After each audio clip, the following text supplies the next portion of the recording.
And the title is Something Happened on the Way to Heaven, but a lot of people don't know this song by that title because he only says that line once in the whole song. And he sings other lines like, you can run, you can hide, but you don't want to call the song You Can Run, You Can Hide, because it's so typical. So he decided to use a title that no one's going to remember. But it's much more creative. It's much more creative. But the thing was, it was a #1 hit for like 3 weeks, and it got one of the most performed songs of 1989 and of 1990. So I have a plaque in my house with that.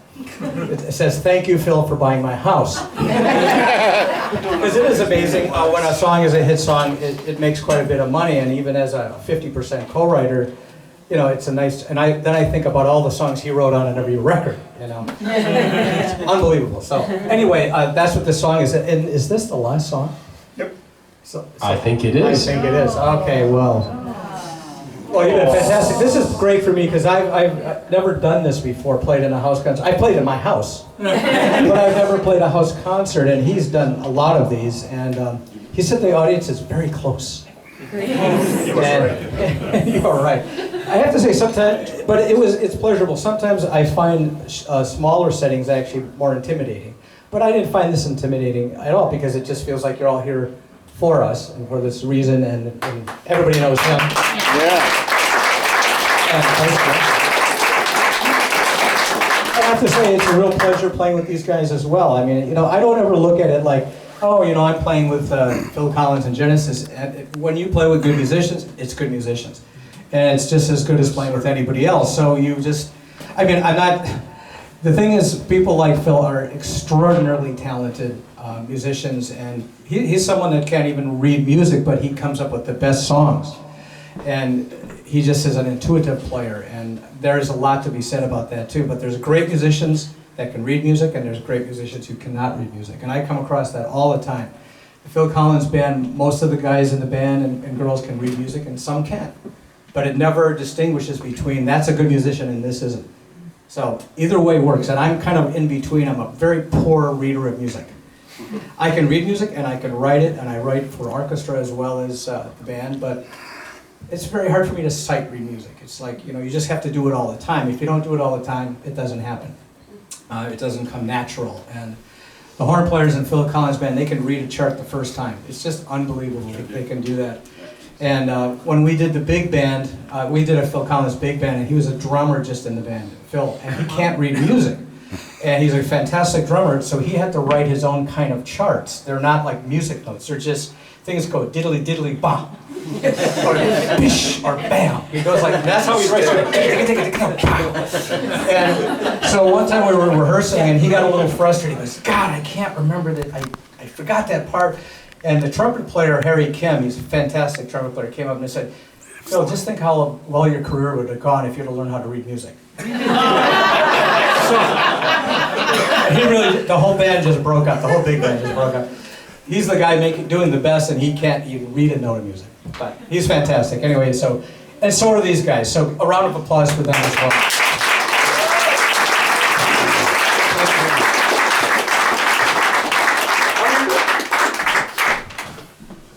I'm going to play air horn. Oh, yeah. Cowbell. Here we go. More cowbell. 1, 2.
Thanks a lot, Kostia, Daryl Stuermer.